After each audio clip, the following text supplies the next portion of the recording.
जय श्री कृष्ण। ओम गणेश। माघे तिलपात्र दानम प्रशस्तम, अर्थात माघ माह में, जैसे आज पूर्णिमा है, जिस दिन मैं वीडियो बना रहा हूँ अर्थात आज के दिन पूर्णिमा है माघ माह की। और वीडियो शुरू करूँ उससे पहले मैं स्पष्टता कर दूँ, हालांकि मैंने भी एक स्पष्टता पहले की हुई थी कि बहुत लोग कहेंगे कि माघ कृष्ण पक्ष तो चला गया है। हाँ, जैसे भारत के कुछ, हमारे देश के कुछ प्रांतों में पूर्णिमादि या पूर्णिमांत पंचांग की शुरुआत होती है और कुछ जगह पर अमावस्यांत पंचांग की शुरुआत होती है। तो उस हिसाब से अगर देखें तो पूर्णिमा के पश्चात, शुक्ल पक्ष के पश्चात कृष्ण पक्ष शुरू होगा। और यह जो पूरा कृष्ण पक्ष होगा माघ माह का जो अभी बाकी है, पूरे माघ माह के कृष्ण पक्ष में किसी भी दिन, या सबसे उत्तम मैं कहूँगा अमावस्या के दिन, आपको कुछ करने की आवश्यकता नहीं है। कोई ना मंत्र है, कोई ना सूत्र है, कुछ भी नहीं है। केवल सभी प्रकार के कामना सिद्धि के लिए, सभी प्रकार के मनोकामना सिद्धि के लिए, या फिर जो लिखा है वो मैं आपको बताऊं कि वांग मनः कायज त्रिविध पापनाशन पूर्वकम ब्रह्मलोक प्राप्ति काम स्तील पात्र दानम करिष्ये, अर्थात ब्रह्मलोक की प्राप्ति हेतु सर्व प्रकार के पाप नाश, स्पेशली त्रिविध पाप नाश पूर्वकम, 3 प्रकार के पापों का विनाश करने के लिए। उसके पश्चात लिखा है कि देव जगन्नाथ वांछितार्थ फल तिल पात्र प्रदर्श्यामि तवांगे संस्थितो ह्यहम्, अर्थात ये जो तिल के पात्र का दान करेंगे, या मैं जो आपको आगे बताऊंगा, वो भगवान जगन्नाथ, भगवान विष्णु को प्रिय है और प्रसन्न करने वाले है।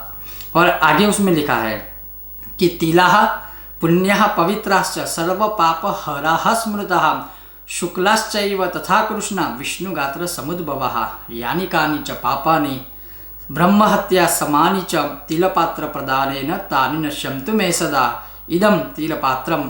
तो मतलब यहाँ पर जो ये जो श्लोकों का मीनिंग है वो है, तिल जो है वो पुण्य देने वाले हैं, पवित्र है, सर्व पाप हरा स्मृतः, सभी पापों को हरने वाले हैं, शुक्लाश्चैव तथा कृष्ण, अर्थात माघ शुक्ल में आप दान करो या माघ कृष्ण में आप दान करो। जैसे तिलोत्पत्ति द्वादशी थी, उसका जो वीडियो बनाया था, बहुत लोगों ने उस दिन पूरा वो जो तिलोत्पत्ति द्वादशी का हमने मतलब जो शास्त्रों में लिखा है वो मैंने आपको बताया, और बहुत लोगों ने वो किया, हमें वीडियो भी भेजे हैं, संदेश भी भेजे हैं, बहुत सुंदर तरीके से सभी ने सहस्त्रार्चन से लेकर सभी पूरी तिल उत्पत्ति द्वादशी का अर्चन आदि किया था।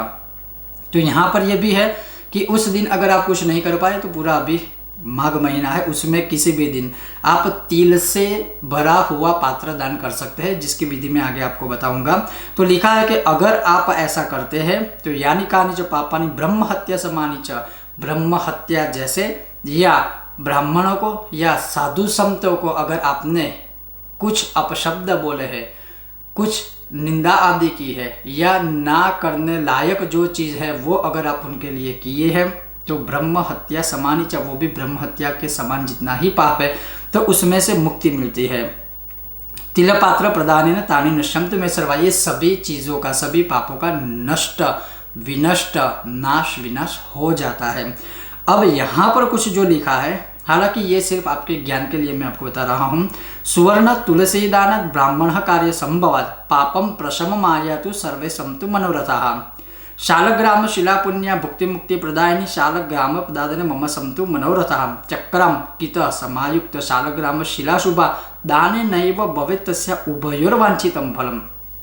एक चीज बताऊंगा कि पहले तो ये है कि आप किसी भी कटोरी में या किसी भी ताम्र पात्र में या कांस्य पात्र में यथाशक्ति आप अपनी शक्ति के अनुसार उसमें सफ़ेद तिल डालकर, वो जो तिल है वो आपको किसी भी विद्वान ब्राह्मण को दान करने हैं या किसी भी मंदिर में दान कर सकते हो।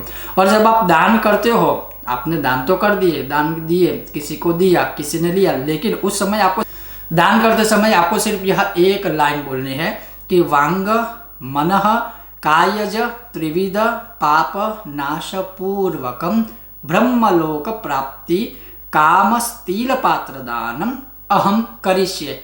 जब आप स्वयं करते हैं तो अहम करिष्ये, जब आप किसी के लिए करते हो तो अहम कारयिष्ये, ये याद रखना है। और तिल पात्र आप दान कर दीजिए पूरे माघ माह में किसी भी दिन, या मैं सर्वोत्तम कहूँगा माघ अमावस में। तो यह एक लाइन बोल के तिल से भरा हुआ पात्र दान कर दीजिए। जो मैंने आपको बताया, ब्रह्म हत्या समान जो पाप है वो भी नष्ट हो जाएंगे। 3 प्रकार के जो पाप है, त्रिविध ताप है, वो सब जो है वो नष्ट हो जाएंगे, समाप्त हो जाएंगे।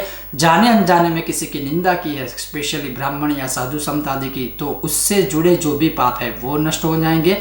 भगवान जगन्नाथ की पूर्ण कृपा प्राप्त होगी। तो ये सारी नॉर्मल तिल पात्र दान से आपको फल प्राप्त होता है, माघ माह के किसी भी दिन तिल पात्र दान करने से। आगे जो लिखा है कि अगर सुवर्ण सहित तुलसी पत्र का दान करते हो किसी भी ब्राह्मण कार्य संभवात, ब्राह्मण को, तो पापम प्रशम माया तो सर्वे संतु मनोरथा, पाप का विनाश तो होगा लेकिन सभी मनोकामना पूर्ण भी होगी। हालांकि मैं ये भी समझता हूँ कि आज के ज़माने में सुवर्ण सहित दान करना सभी के लिए संभव नहीं होता है। ये सिर्फ आपके ज्ञान के लिए मैंने आपको बताया है। यथाशक्ति जो भी चाहो आप दान कर सकते हो, लेकिन खास करके तिल का। तो कहने का तात्पर्य है, प्रथम पद, प्रथम दान, तिल से भरा हुआ पात्र किसी भी विद्वान ब्राह्मण को, किसी भी मंदिर में या किसी भी जरूरतमंद को यथाशक्ति कितने तिल लेना है ये बड़ी बात नहीं है, आप अपनी शक्ति अनुसार दे सकते हो दान में। अगर ये नहीं हो सकता है तो दूसरा है सुवर्ण युक्त तुलसी पत्र या सुवर्ण युक्त आप तुलसी पत्र का दान कर सकते हो। जरूरी नहीं है कि सोना मतलब सुवर्ण मतलब आप 1 तोला 2 तोला दे दो। आपकी शक्ति के अनुसार थोड़ा सा भी तुलसी पत्र सहित आप सुवर्ण दान करते हो तो वो एक बड़ी बात होगी। माघ माह में, पूरे माघ माह के किसी भी दिन, या फिर मैं ये कहूँगा कि माघ अमावस्या के दिन सर्वोत्तम रहेगा। तो अवश्य कुछ ना कर पाए तो केवल दान मात्र से भी, जैसे कलयुग में दान की महिमा बड़ी है, तो इस प्रकार से दान मात्र से भी आप सभी प्रकार के पापों से मुक्त हो सकते हो। ये था एक संक्षिप्त विषय। आपको यह विषय वीडियो कैसा लगा अवश्य मुझे बताइएगा। अगर आपको यह विषय वीडियो पसंद आया है, बिना भूले वीडियो को लाइक कीजिएगा, ज़्यादा से ज़्यादा शेयर कीजिएगा और हमारे चैनल को सब्सक्राइब करना मत भूलिएगा। आप सभी का बहुत बहुत धन्यवाद। जय श्री कृष्ण। ओम गणेश। सब स्वस्थ रहिए, मस्त रहिए। ओम गणेश।